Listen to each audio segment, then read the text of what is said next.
वादों में भी गिरा रहता है। जैसे पत्रकार महोदय आए थे यहाँ कोई, उनको भी मैंने डांट के भगाया। उसका कारण ये है कि जो जब सत्य की लड़ाई चलती है ना, तो पत्रकार जितने भी हो, आज ये लाइव के माध्यम से भी जाएगा, ये लोग कुछ करते हो कि नहीं कुछ करते हो, पर इनके जो मालिक है, जो न्यूज चैनलों के मालिक हैं, जो पत्रकार बंधु जो पत्रकारिता करते हो, लेके भी जाएंगे ना तो उसको छपने नहीं देंगे। क्यों नहीं छपने देंगे? क्योंकि वो बड़े बड़े बंडल ले लेते हैं एड के नाम पे। ये बात आपको और हमको समझनी पड़ेगी कि जो पत्रकार आए आपके पास कि ये पेपर है हमारा, ये पेपर ले लो, उसका बहिष्कार करना सीखो। क्योंकि जब आप हक अधिकारों के लिए लड़ते हो, जब आपके अधिकारों को मांगते हो और उस समय वो सच को नहीं बता सकता, सच को नहीं छाप सकता, तो इसे पेपर को पढ़ के करोगे क्या? झूठ आता है पेपर में, खाली झूठ। और सच छपवाना हो तो पैसा देना पड़ता है। आपसे वो बोलेंगे 5 लाख दे दो, 10 लाख दे दो, 8 लाख दे दो, 3 लाख दे दो, तब आपकी न्यूज छपेगी। तो पैसे देके ही छपवाना, तो तेरा काम क्या है? इतना पैसा खर्च करके हम घर घर जाके बता देंगे ये बात। पर आपको यहां से पूरी तरीके से एक बात वचन अपने आप से लेके जाना पड़ता। मेरे को वचन देने से कोई मतलब नहीं। आप मेरे को दे भी दोगे और निभाओगे नहीं तो क्या मतलब है? ये वचन लेके जाना कि जो भी पत्रकार यहाँ नहीं आया, जो भी पेपर वाला जिसका पत्रकार था वो पेपर नहीं आया, नई दुनिया नहीं आया, दैनिक भास्कर नहीं आया, पत्रिका नहीं आया, जितने भी न्यूज चैनल है वो नहीं आए, उनका बहिष्कार करोगे, उनको अपने घर नहीं आने दोगे। मैं तो मेरे घर किसी पेपर को नहीं आने दूंगा। क्योंकि जब हमने अन्याय और अत्याचार के खिलाफ लड़े, आज सरकार से लड़ रहा है भारतीय जनता पार्टी की सरकार, इसलिए इससे लड़ रहे हैं। यदि कांग्रेस की होती तो क्या कांग्रेस की सरकार से नहीं लड़ते आपके अधिकारों के लिए? तो जो सरकार होगी उसके खिलाफ तो लड़ेंगे। और सरकार क्या करती है? अपने पैसे और अपने रुबाब के बल पर उन लोगों को आप तक आने ही नहीं देती है। पर जब पत्रकारिता सत्यता के साथ नहीं हो रही तो उस पत्रकारिता का विरोध करना चाहिए कि नहीं करना चाहिए? आप जब कोरोना के युद्ध में उतरे थे, जब पूरा देश संकट में था, तो आपको ये पता नहीं था कि हम मर भी सकते हैं। हमको पता था कि हम आज बीमारी हुई है तो कल जिएंगे या नहीं जिएंगे। सरकार बोल रही थी ना, मास्क लगाओ, इससे दूरी रखो, हाथ मत मिलाओ। आपको बोल रही थी क्या ये बात? आपको तो बोला था ना कि उनकी सेवा करो, उनको उठाओ लाओ। जब घर के परिवार के लोग नहीं उठा रहे थे तो किसने उठाया? आपने उठाया ना। तो आपने ये सोचा था उस दिन कि पैसे मिल रहे हैं, मैं आपको 1 करोड़ रुपए दे देता हूं, आप पानी में कूद के मर जाओगे क्या? तो आप पैसे के लिए नहीं गए। ये देश की जनता को भी मालूम और हमको भी मालूम है कि पैसे के लिए आपने सेवा नहीं करी। आपने मानवता के कारण सेवा करी है कि इतने सारे इंसान मर रहे हैं। आपने जाति धर्म का भेद नहीं करा, आपने जात पात का भेद नहीं करा, आपने खाली इंसानियत को देखा और आपने आपका कर्तव्य निभाया। और इसी के लिए हम आपके साथ लड़ रहे हैं। इसके लिए नहीं लड़ रहे हैं कि हमको कोई काम है आपसे, आप वोट दोगे नहीं दोगे। या हमारे साथ तो जो राजेंद्र डॉक्टर साहब आए तो मेरे बचपन के दोस्त हैं। यदि मैं चुनाव लड़ूंगा तो मैं कहीं से भी लड़ूंगा, कुएं में कूदूंगा तो मेरे पीछे कुएं में कूद जाएंगे। तो मैं इनके साथ इसलिए थोड़ी आया क्या? मेरे को मालूम है मेरे दोस्त है, मेरे को वोट देगा। पर आप जो लोग आए हो इनके साथ इसलिए आया कि इनने मेरे को बताया कि इस प्रकार की हमारे साथ घटना घटित हुई है और हमारा मान सम्मान भी हमें नहीं दिया जा रहा है। इनका क्लिनिक में देखता हूँ बहुत अच्छा चलता है, हमारा परिवार भी इन्हीं से इलाज कराता है और भी हमारे मित्र वो भी इनके पास जाते हैं। तो इनका क्लिनिक बहुत अच्छा चलता है, इनको नौकरी की आवश्यकता नहीं है। ये मान सम्मान और अपने अधिकार के लिए आए कि आपने बोला था हमको कि कोरोना योद्धा हो, तो योद्धाओं को योद्धाओं का सम्मान मिलना चाहिए, इसलिए आप यहाँ आए हो। आपका आप अधिकार लेने आए हो, हमारा अधिकार है, हमको अधिकार मिले, इसलिए हम आपको आपकी इस लड़ाई में शामिल है। पर आपके 8000 लोग हैं, कितने हैं? आप 500-600 तो हुए हैं।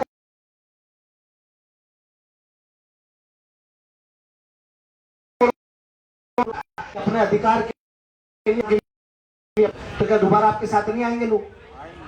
आप यहाँ आए तो आपने खाली आपके लोगों से बात करी, क्या आम जनता को बोला आपने कि आप हमारे अधिकार के लिए लड़ो? हम आपके लिए लड़े थे। मध्य प्रदेश की जनता एहसान फरामोश नहीं है, ना हिंदुस्तान की है। यदि आप घर घर जाके आह्वान करोगे, उनको बोलोगे कि हमने हमारे भाइयों को खोया इस युद्ध में, तब हमें योद्धा की उपाधि दी कि कोरोना में लोग मर रहे थे और हम भी उनके साथ मर रहे थे इलाज कर करके, आपकी सेवा कर करके। तो आपके साथ ऐसा आप सोच रहे हो कि हमारे साथ लोग नहीं आएंगे? आपके साथ इतने लोग आएंगे कि आप अंदाजा भी नहीं लगा सकते उस बात का। क्योंकि मध्य प्रदेश एहसान नहीं भूलता कभी। हमारे यहाँ कितने भी बाहर के लोग आते सबको अपना लेते हैं, पर हम यहाँ से जब बाहर जाते ना हमें कोई नहीं अपनाता। ये मध्य प्रदेश का दिल बहुत बड़ा है और लोगों का भी दिल बहुत बड़ा है। आपके साथ 100% आएंगे। बस आपको इतना करना है कि जिस गांव में आपने सेवा दी है, जिस शहर में आपने सेवा दी है, उनसे एक एक बार बोल देना कि हमने आपके लिए अपने प्राणों की परवाह नहीं करी, हमारे बच्चों की परवाह नहीं करेगी, इनको कौन पालेगा? कितने ही आपके कोरोना योद्धा है जिनको शहादत मिली है, जो शहीद हुए हैं इस लड़ाई में, क्या उनको किसी ने जाके पूछा? क्या उनके बच्चों को किसी ने पूछा?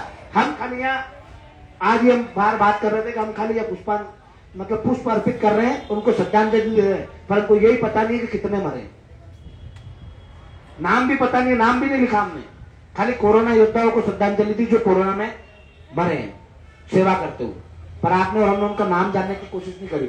हमारा एक फर्ज ये भी बनता है कि जो अभी तक शहीद हुए ना, उनका नाम निकाले, ताकि आज हमको तो याद है पर हमारे आने वाली पीढ़ी भूल जाएगी उनके बलिदान को। उनके नाम भी होना चाहिए, और उनको अगली बार हम शहादत दे तो कम से कम सबके नाम लिखे या सबके नाम बोले हम कि इन लोगों ने हमारे लिए बलिदान दिया है।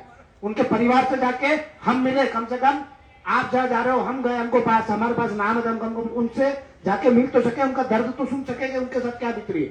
न तो सरकार ने मदद करी, न प्रशासन ने मदद करी उनकी बात में, न कोई उनसे पूछने गया होगा। आप हर छोटी छोटी चीज भूल जाते हो।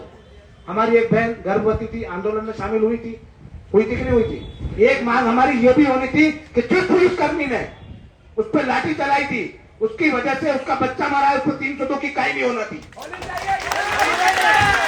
यदि हम अधिकारों के लिए लड़ रहे हैं ना, तो उसके साथ भी गलत हुआ है कि आपको, हमको, सबको समझना पड़ेगा इस बात को कि उसके साथ गलत हुआ है। या तो मामा कंस ने गर्भ गिरवाया था अपनी बहन का, या फिर इस मामा ने गर्भ गिरवाया है, तो उसके लिए हम लड़ने को तैयार नहीं है। क्या उस बहन के पास कोई गया? मेरे को आज सुबह से बात मालूम पड़ी, मैं बार बार उसी को इसलिए दोहरा रहा हूं कि आपने और हमने उसको अकेला छोड़ दिया, इसलिए वो यहाँ नहीं आई डबल। अपने बच्चे को खो दिया उसने, तो आपको इस दर्द का एहसास नहीं है उसका? आप होते उनमें से तो आप भूल जाते हो उस बात को। आपके साथ आई, आपके साथ लड़ी, भागी नहीं, भागती ना तो उस पर लाठीचार्ज नहीं होता, जेल भी काटी उसने। तो उस बहन को हमको जाके मिलना नहीं चाहिए? अब भी हमको उसका नंबर निकालना चाहिए, कम से कम जहां जितने यहाँ लोग बैठे हैं, एक दिन में डिसाइड कर लेना कि हम 50, 20 जने, 30 जने ही फोन लगाएंगे, पर उस बहन को हिम्मत देना कि तेरे को हम न्याय जरूर दिलाएंगे, हमको मिले या नहीं मिले। कि तूने अपने बच्चे को खोया है, ये सरकार अपनी सरकार को खो देगी, हर एक विधायक को खो देगी, पर तेरे को न्याय दिला के छोड़ेंगे हम। और एक मांग हम ये भी ऐड करेंगे, जो भी हमारे पास आएगा ना, हमको चुनाव में सहयोग करो, तो एक मांग ये भी ऐड करेंगे कि जिस बहन का गर्भ गिरा था, जिस पुलिस वाले के डंडे से गिरा था, उसको सस्पेंड करो, उसको जेल भेजो 302 में। क्योंकि आप और हम अपने वालों को छोड़ रहे हैं। हम अपनों में गुटबाजी थोड़ी है, काय की गुटबाजी अपनों में?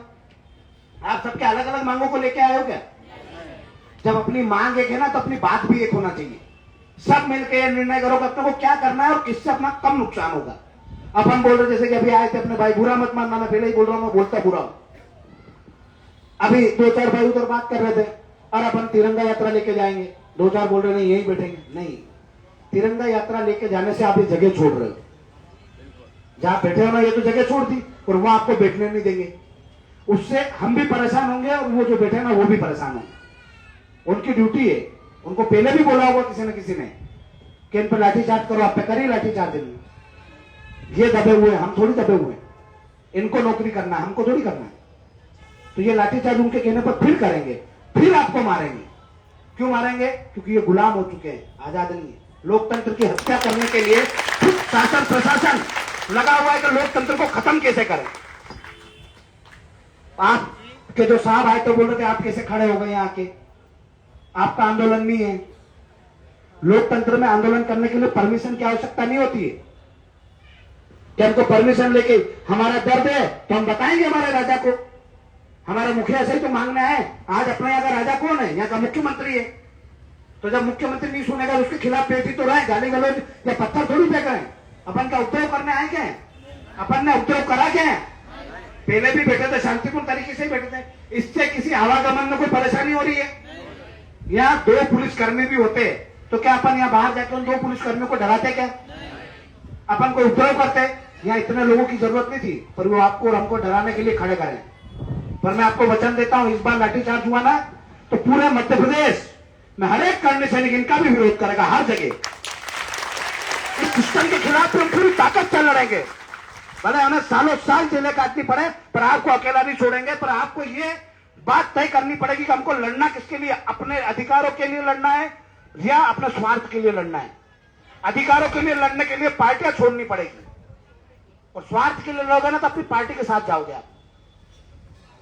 तो ये निर्णय कर लो कि अपने अधिकारों के लिए लड़ना है कि अपने स्वार्थ के लिए लड़ना है। पैसे से आपको कोई खरीद नहीं सकता, इसकी मेरे को पूरी पूरी ताकत के साथ मुझे मालूम है कि पैसे से कोई नहीं खरीद सकता। जो देश के लिए मरने के लिए बॉर्डर पे जाता है ना, वो काम अपने देश के अंदर कराए।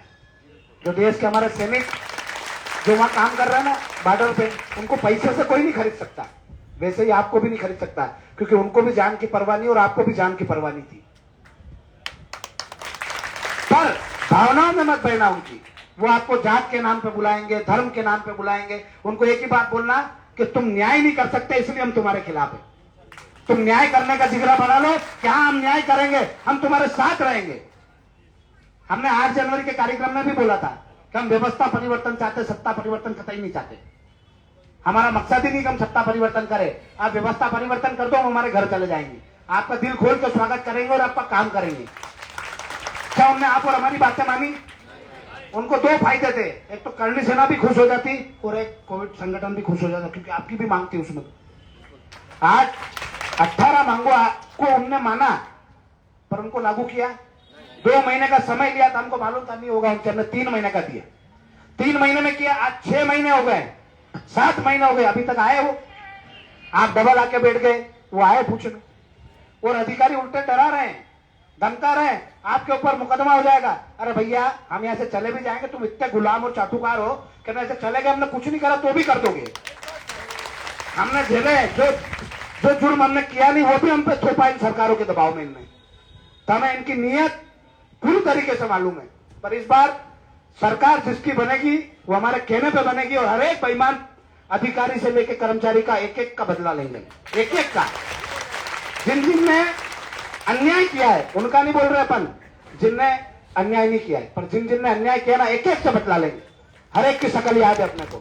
तो जिसने, आप कहीं भी बात रखो तो पहले बोलना कि जिसने हमारी बहन पे डंडा चलाया था ना, जिसका गर्भपात हुआ था, पहले उसको मुकदमा करो, उसके बाद हमारी बात करो। यदि करना है ना तो पहले ये काम करो कि किसने चलाया था डंडा। क्या इसके लिए हमने एक प्रशासन बिठाया है कि गर्भवती महिलाओं के ऊपर भी डंडा चलाएंगे? तो ये न्याय व्यवस्था है क्या अपने यहाँ? ये लोकतंत्र है। कल से आप और हमको ऐसे डरा डरा के रखेंगे ना, घर से बाहर नहीं निकलने देंगे। ये बोलेंगे कि डंडे खाना पड़ेंगे बाहर जाओगे तो, वोट डालना है कि नहीं डालना है वो डिसाइड करेंगे कि आपको घर से बाहर पांव देना है कि नहीं देना है। और उस गुलामी की जंजीर में जकड़ के रहना है ना, तो घर से बाहर मत आना। और यदि आपको लगता है कि हमको परिवर्तन चाहिए, हमको न्याय चाहिए और हम सत्य की सरकार बनाना चाहते हैं, तो उनके विरोध में जाओ। तो दूसरी जो पार्टियां है ना, वो खुद आएगी कि हम सत्य के साथ रहेंगे। आपसे किसी को हमदर्दी नहीं है, ना विपक्ष को है ना पक्ष को है। पर जब आप आपकी ताकत बताओगे ना, तो कोई एक पक्ष तो आपके साथ खड़ा रहेगा कि हाँ हम न्याय करेंगे। तो आपको न्याय व्यवस्था चाहिए तो डरना मत। अभी यहां से हम जाएंगे, पर दुगनी तैयारी करेंगे। जाके क्या करेंगे? पहले तो 8000 जितने अपने कर्मचारी है उनको एक एक व्यक्ति यहां से टारगेट लेके जाओ। पहले तो दीदी एक कापी मंगवाओ, इन सबको बोलो आधे घंटे लेट जाएंगे कि सब अपने कोविड कर्मचारी जितने भी है 1 नंबर से लगा के 2 नंबर लिखे। खुद 1 नंबर मैंने लिखा राजेंद्र शर्मा, दूसरा लिखा और किसी का नाम, तीसरा अपना मोबाइल नंबर और अपना नाम एंट्री करें, ताकि आपको तो गणना हो जाएगी कितने लोग थे, कितने लोग आए थे। फिर जो 8000 की आप लिस्ट निकालोगे उनमें अलग अलग लोगों को जवाबदारी दे देना। फिर 8 लोगों से आपको बात करनी है और उनको आपको लेके आना है। आपका काम भी आसान हो जाएगा और 1 घंटे का काम रहेगा आपका। कितने घंटे का? ज्यादा लंबा आपको खींचना नहीं पड़ेगा। आप उनसे बात भी कर लोगे और जो जिस व्यक्ति को जवाबदारी मिली है वो उस व्यक्ति की बात समझ लेगा कि इसने क्या चाहता है, उसकी बात आप नोट कर लो। उसके बाद वापिस आप 500-600 लोगों की मीटिंग कर लो एक जगह कहीं भी। 1 दिन का समय रविवार निकाल के आ जाना कि ये अपनी बात आई और इतने लोग सहमत है। जब वो सब सहमत हो जाए तो उनको बोलना कि आप भी सब आओ और अपन एक साथ चलेंगे। वो 8000 लोग, उनको बोलना कि 15 दिन का समय, सब काम छोड़ के कि सुबह शाम 9 से 12 ही देखेंगे, 5 से 7 ही देखेंगे। इसके बीच में एक व्यक्ति रहेगा, बाकी हम जाएंगे घूमने। गांव गांव तक आप जाओगे, शहर शहर में आप जाओगे और उनसे बोलोगे कि हम न्याय की लड़ाई लड़ रहे कि नहीं लड़ रहे, आपको डिसाइड करना है। क्या हमने गलत करा कोरोना में सेवा देके? क्या हमारे साथ सरकार सही कर रही है? कि आपका फर्ज नहीं बनता कि आप हमारे लिए लड़ो? मैं आपको गारंटी देता हूं कि हर एक जिस व्यक्ति के पास जाओगे ना, यदि उसमें सच होगा, यदि वो धर्म को जानता होगा, तो आपके साथ 101% खड़ा होगा। वो अधर्मी नहीं हो सकता आपके साथ खड़ा, पर जो धर्म में विश्वास रखता है ना, भले किसी भी धर्म का हो, जो नीति पे चलता है, वो आपके साथ हमेशा खड़ा रहेगा। मध्य प्रदेश ही नहीं, पूरे हिंदुस्तान में सारे लोग भावनात्मक रूप से भी मजबूत है और धर्म के रूप से भी मजबूत है। आपके साथ हर एक व्यक्ति आएगा। कुछ एक लोग पार्टियों के जो गुलाम होंगे वो नहीं आएंगे, तो उनसे कोई फर्क भी नहीं पड़ता। आएंगे, अपन अपनी बात रखेंगे, और उसके बाद भी यदि वो नहीं माने तो अपन एक साथ शपथ लेके जाएंगे कि जो हमारी इन बातों को पूरा करेगा उसके साथ ही हम जाएंगे, उसके अलावा किसी के साथ नहीं जाएंगे।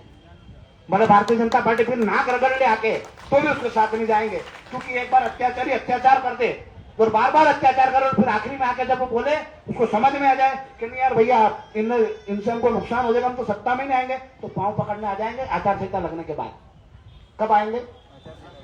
क्योंकि उसके बाद वो कुछ कर नहीं सकते, खाली वो झूठ बोल सकते हैं कि हम ये कर देंगे, हम ये कर देंगे। अभी कैबिनेट की बैठक करें, अभी कर दे, लागू करना है तो। इन 7-8 महीनों से आपकी मांग आज की थोड़ी है, आप तो पहले से लड़ाई लड़ रहे हो। इतने दिनों में कितनी कैबिनेट की बैठक हुई, कभी आपका कभी किसी ने जिक्र भी करा?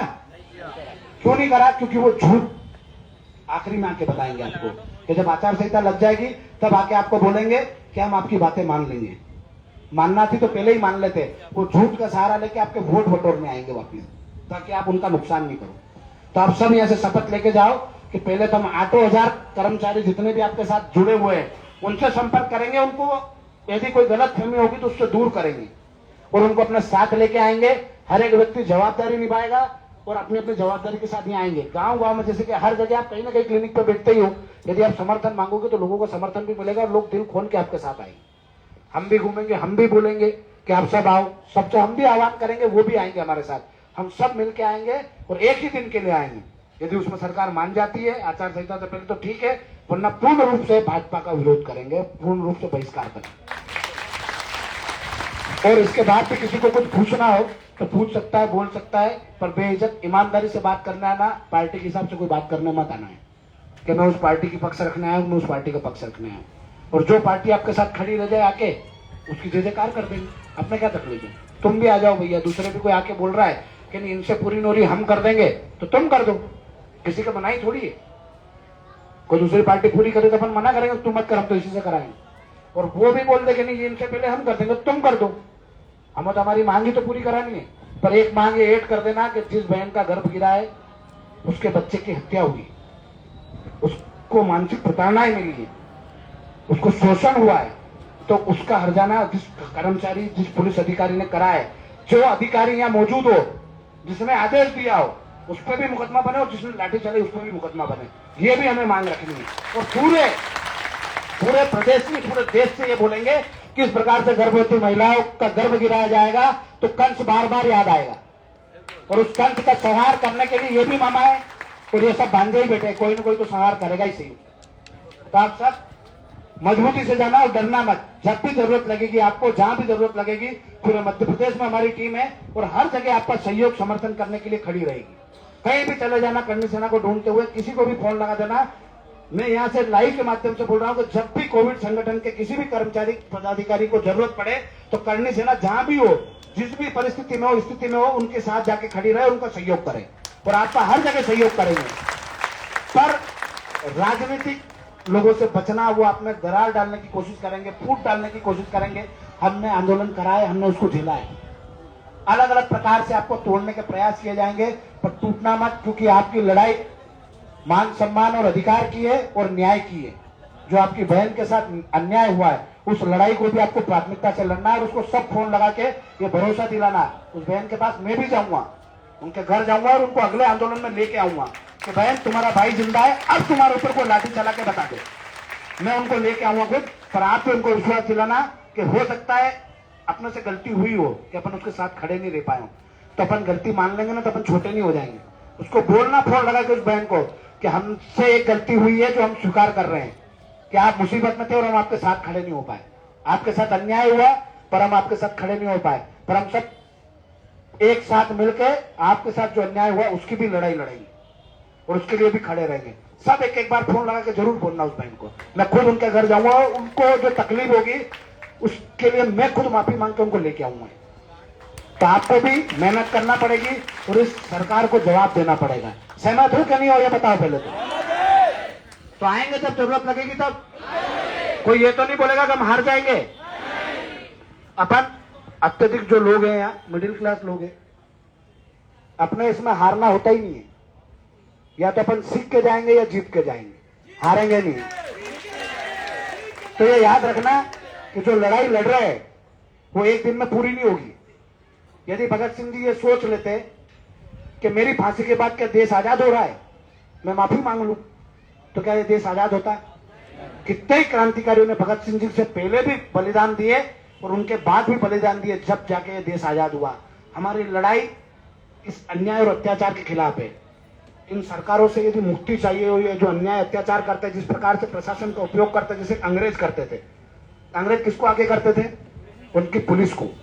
उसी प्रकार से हमारी जो पार्टियां वो किसको आगे करती है? पुलिस को। तो आज भी हमको सोचने की कतई आवश्यकता नहीं कि हम स्वतंत्र हो गए, हम इनके गुलाम ही हैं। हमें हमारी बात रखने का, हमारे अधिकार मांगने का भी अधिकार नहीं है। जो मौलिक अधिकार हमें संविधान ने दिए उसका पालन तक के प्रशासन और शासन नहीं करना देता हमको, तो हम कहां से आजाद हुए? और यदि इन चोरों से आजादी चाहिए तो लड़ना पड़ेगा और यह चीज भूलनी पड़ेगी कि हमारा क्या होगा, वही होगा जो भगवान ने आपके लिए और हमारे लिए लिखा होगा। इनके हिम्मत नहीं है कि आप किसी को मार सके या जिंदा कर सके।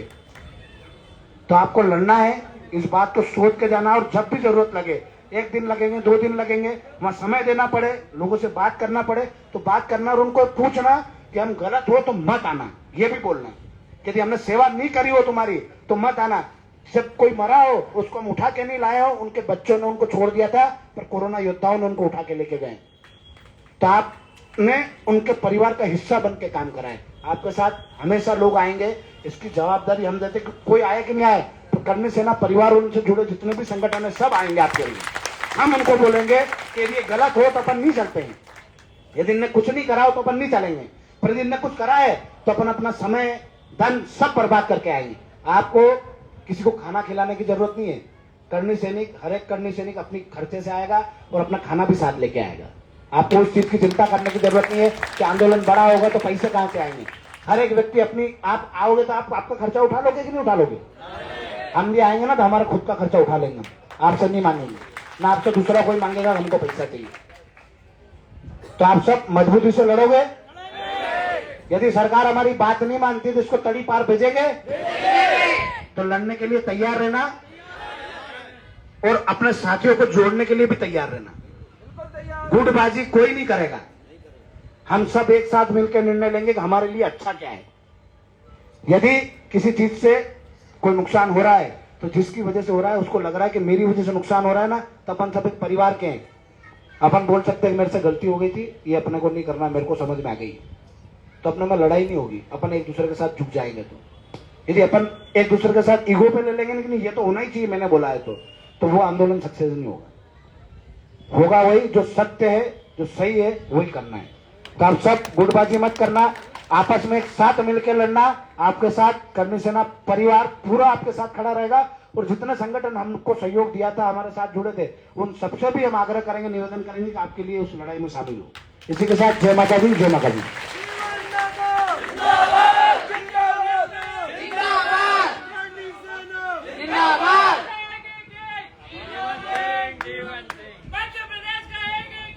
जीवन सिंह, जीवन सिंह, जीवन सिंह, जीवन सिंह।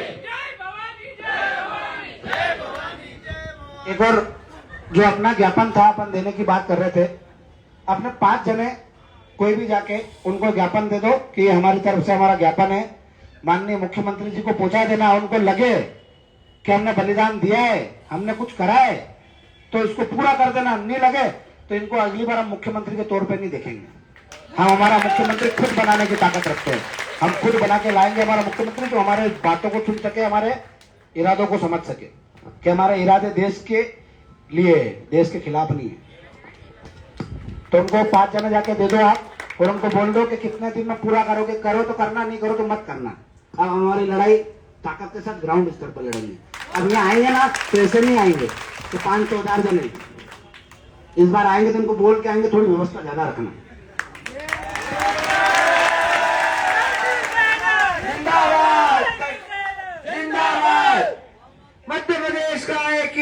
किंग मध्य प्रदेश का एक ही किंग